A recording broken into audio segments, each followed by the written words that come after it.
The year 1938 brought Hollywood one of its most pivotal casting decisions, and one of its most intriguing mischances. Producer Arthur Freed and several MGM executives had their eyes on the biggest child star in America for their adaptation of L. Frank Baum's beloved novel Shirley Temple. The 10-year-old sensation had already dominated global box offices, making her seem like the obvious pick to follow the yellow brick road as Dorothy Gale. But studio politics proved more treacherous than any wicked witch. 20th Century Fox, Temple's home studio, entered negotiations but ultimately resisted loaning out their prized asset. The issue wasn't just financial, it was about control, prestige, and protecting their marquee star. Fox executives demanded terms MGM found unreasonable, effectively derailing what could have been a historic casting coup. Some believe Fox intentionally obstructed the deal, wary of aiding a rival studio in crafting a potential masterpiece. The fierce studio rivalries of the 1930s were notorious for such strategic blockades, and this standoff became a textbook example. With Temple unavailable, MGM turned to their own contract player, 16-year-old Judy Garland. The result became a cinematic legend. Garland's heartfelt rendition of Over the Rainbow evolved into an American classic, and her portrayal of Dorothy set the benchmark for generations. The film's August 25, 1939 release catapulted Garland to stardom and solidified The Wizard of Oz as a cultural landmark. Years later, Temple expressed regret over the missed opportunity. The role that might have redefined her career instead became one of Hollywood's most enduring what-if tales, a reminder that sometimes the biggest risks are the ones never taken. Hollywood's most sought-after role nearly slipped through the grasp of one of its brightest stars. Bette Davis was among the top contenders for Scarlett O'Hara in 1939's Gone with the Wind, but tangled studio politics and contractual hurdles blocked what could have been a defining moment. Reportedly, Davis wanted Errol Flynn cast as Rhett Butler, but the tangled web of rivalries between Warner Brothers and David O. Selznick's independent production made such a pairing unlikely. Warner Brothers' reluctance to loan out their top talent likely ended Davis's chances before serious talks began. Selznick launched an unprecedented nationwide search, auditioning over 1,400 actresses. When British newcomer Vivien Leigh emerged, her casting stunned the industry. Leigh's nuanced portrayal of the complex Southern belle earned her the 1939 Best Actress Oscar and immortalized her in film history. Gone with the Wind shattered box office records and became the highest-grossing film of its time. While Warner Brothers tried to compensate with Jezebel in 1938, another Southern drama that earned Davis an Oscar, it couldn't match the cultural impact of Selznick's epic. Davis later admitted her disappointment, calling it one of Hollywood's great missed chances. The casting saga remains a compelling example of how industry politics can alter the course of cinematic history. Speaking of Gone with the Wind, Gary Cooper reportedly declined the role of Rhett Butler, believing the Civil War epic would fail at the box office. His decision paved the way for one of the most iconic performances in film history. Producer David O. Selznick launched a determined campaign to cast Clark Gable, whose rugged charm and commanding presence perfectly embodied the roguish Southern gentleman. Gable's performance became legendary, and when the film premiered in December 1939, it shattered expectations. Gable's delivery of "Frankly, my dear, I don't give a damn" became one of cinema's most quoted lines. Gone with the Wind went on to earn over $200 million worldwide, becoming the highest-grossing film of its time when adjusted for inflation. Some say Cooper later admitted that passing on the role was a major misstep. Whether due to discomfort with the character's complexity or a misreading of the script's potential, his decision became a cautionary tale in Hollywood lore. Others suggest his agent may have influenced the choice, wary of typecasting. The casting remains one of the industry's most famous what-ifs, illustrating how a single decision can alter the course of cinematic history. Cooper's missed opportunity continues to fascinate film historians and fans alike. Mae West built her career on being untouchable, the platinum-haired icon who commanded every scene. So when whispers emerged that Billy Wilder considered her for Norma Desmond in 1950, the role of a faded silent film star clinging to past fame, the mismatch became apparent. West reportedly declined, unwilling to portray what some viewed as a washed-up figure, missing out on one of cinema's most haunting roles. Her absence opened the door for Gloria Swanson, a true silent-era legend whose career had slowed with the rise of talkies. Unlike West, Swanson embraced the challenge. She saw not a has-been, but a layered character that mirrored her own journey through Hollywood's shifting tides. Swanson's performance was nothing short of revelatory. Her chilling portrayal of Desmond, a delusional former star trapped in a decaying mansion, earned her an Oscar nomination and reignited her career. The role demanded she confront her own legacy, blurring the line between fiction and reality. Wilder's dark satire became an instant classic, with Desmond's final line, "I'm ready for my close-up," etched into film history. Whether West truly turned it down or was never seriously pursued, her absence left a void that Swanson filled with unforgettable intensity. Her willingness to dive into the shadows turned what could have been a career risk into a triumphant reinvention. Few casting decisions carry the weight of Cary Grant's deliberate pass on James Bond. In 1962, producers Albert Broccoli and Harry Saltzman approached Grant to star in Dr. No. A close friend of Broccoli's, Grant was their ideal candidate, but he would only commit to one film, not the multi-picture deal they envisioned. At 58, Grant felt he was too old for a long-term franchise and preferred the freedom to pursue varied roles. His suave, refined persona had helped inspire Ian Fleming's Bond, making him a natural fit. But Grant's career thrived on versatility, and he wasn't ready to be tethered to a single character. With Grant out, the producers turned to a relatively unknown Scottish actor, Sean Connery. At 32, Connery brought a rugged, working-class charisma that redefined Bond. His portrayal added grit and danger, transforming the spy from aristocratic gentleman to cinematic icon. Dr. No's success launched a franchise that would dominate for decades. Connery's Bond became the benchmark for all who followed. Grant's decision preserved his image but cost him a place in pop culture legend. Fans still speculate how his version might have shaped the series, a sophisticated but perhaps less visceral Bond lost to history. One of Hollywood's most tantalizing near misses began when Truman Capote publicly named his dream choice for Holly Golightly, Marilyn Monroe.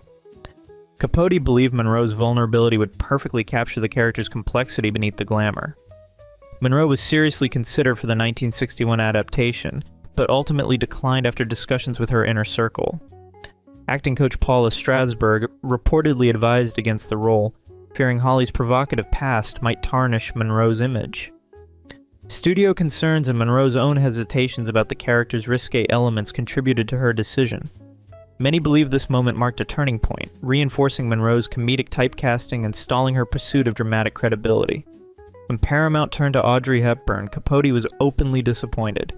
He felt Hepburn lacked the rawness he envisioned, yet her performance created a different kind of magic. Her collaboration with designer Hubert de Givenchy birthed the iconic little black dress, and her rendition of Moon River earned her a Best Actress nomination. The film's opening, Hepburn window shopping at Tiffany's with pastry in hand, became one of cinema's most enduring images. Holly's style continues to influence fashion decades later. Monroe's missed opportunity remains a favorite topic among film historians, a reminder of how one decision can reshape a legacy. In 1942, Warner Brothers found itself at a crossroads with the casting of Casablanca, a film that would soon become a cinematic legend. Their first choice for the role of Rick Blaine was George Raft, the studio's reigning tough guy star, known for his gritty portrayals of gangsters, roles that resonated thanks to his real-life connections and streetwise authenticity. Confident in his box office clout, Raft was offered the part but hesitated, demanding script approval as a condition for signing on. The studio, unwilling to cede creative control, refused his request. That moment of hesitation would become one of Hollywood's most infamous missed opportunities. Raft, uncertain about the script's potential and wary of stepping outside his established persona, ultimately passed on the project. Warner Brothers then turned to Humphrey Bogart, who at the time was still considered a B-movie regular, often cast in supporting or villainous roles. Bogart seized the opportunity and Casablanca became a sensation, winning the 1944 Best Picture Oscar and transforming Bogart into a romantic lead and global icon. Raft would later admit his regret, recognizing that passing on Rick Blaine had irrevocably altered the course of his career. While Bogart's star soared to new heights, Raft's influence in Hollywood gradually waned. His calculated move, intended to protect his brand, ultimately backfired, costing him a role that could have redefined his legacy and secured his place in film history. Julie Andrews dazzled Broadway audiences in 1956 with her luminous portrayal of Eliza Doolittle, transforming the Cockney flower girl into a refined lady with a performance that critics hailed as nothing short of magical. Her run in both New York and London established her as the definitive Eliza, captivating theatergoers with her crystalline voice and heartfelt acting. Yet, when Warner Brothers acquired the film rights to My Fair Lady in 1962, the studio made a decision that would spark one of Hollywood's most enduring casting controversies. Studio head Jack Warner, skeptical of Andrews' box office draw, chose instead to cast Audrey Hepburn, whose international stardom was unquestioned. The catch, however, was that Hepburn could not meet the role's demanding vocal requirements. To address this, the studio brought in Marni Nixon to dub Hepburn singing, uncredited, throughout the 1964 film adaptation. This move ignited backlash among theater fans and purists, who questioned the authenticity of casting a non-singer in such an iconic musical role. Meanwhile, Andrews landed the lead in Disney's Mary Poppins, a role that would earn her the 1965 Best Actress Oscar. Her acceptance speech, many believe, contained a subtle nod to those who had doubted her, a quiet triumph over the slight she had endured. Warner Brothers reportedly came to regret their decision as Andrews' star soared, her talent and charm winning over audiences worldwide. The casting controversy remains a classic case study in Hollywood's preference for star power over authenticity, and how a perceived setback can become a springboard to even greater success. Andrews' journey from Broadway to Oscar glory stands as a testament to resilience and the unpredictable nature of show business. Casting Eliza Doolittle wasn't the only problem in My Fair Lady. In 1964, Hollywood witnessed one of its most intriguing casting decisions when Cary Grant declined the role of Professor Henry Higgins. At 60 years old, Grant reportedly felt uneasy about the character's dismissive treatment of Eliza Doolittle, a sharp departure from the charming roles that had defined his career. His decision cleared the path for a performance that would reshape musical cinema. Rex Harrison stepped into the role, bringing his signature talk-sing delivery to George Bernard Shaw's sharp-tongued phonetics professor. Rather than crooning, Harrison delivered Lerner and Loewy's lyrics with rhythmic precision, turning Higgins into a theatrical force. His unconventional approach earned him the 1964 Academy Award for Best Actor, securing his place in film history. Some believe Grant's hesitation stemmed from the role's demanding dialogue and emotional detachment, traits that clashed with his naturally affable screen image. Others suggest he simply didn't see himself in such a cold, intellectual character. The part required an actor willing to embrace unlikability, something Grant had rarely explored. My Fair Lady's massive success, grossing over $72 million and winning 8 Academy Awards, validated the casting gamble. The film became a cornerstone of the musical genre, proving that the best actor for a role isn't always the most obvious. Grant's graceful refusal ultimately underscored the importance of knowing one's strengths, even when passing on a future classic. In 1955, Gene Kelly stood at the pinnacle of his career, celebrated for his magnetic screen presence and dazzling dance skills. It seemed only natural that he would be a top contender for the coveted role of Sky Masterson in Guys and Dolls, a part that appeared tailor-made for his unique blend of charisma, dramatic flair, and musical prowess. Yet, despite his enthusiasm and suitability for the role, Kelly's hopes were dashed when MGM, the studio to which he was under contract, refused to loan him to Samuel Goldwyn Productions. The decision was a bitter disappointment for Kelly, who would later reflect on how the role could have offered a new showcase for both his dramatic and musical talents. Frank Sinatra, another major star of the era, was also considered for the role of Sky Masterson, but ultimately ended up playing Nathan Detroit instead. The part of Sky went to Marlon Brando, who had just achieved critical acclaim for his performance in On the Waterfront.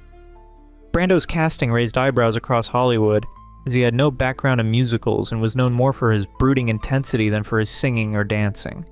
Brando himself admitted to feeling uncertain about his vocal abilities, but he embraced the challenge with characteristic determination. The result was a performance that divided critics and audiences alike.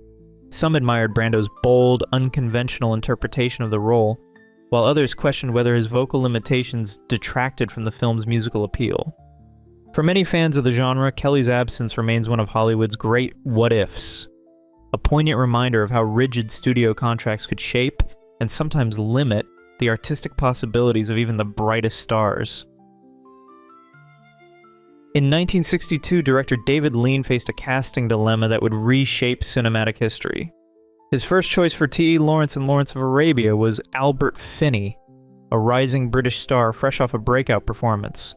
But Finney declined, unwilling to sign a multi-film contract with producer Sam Spiegel.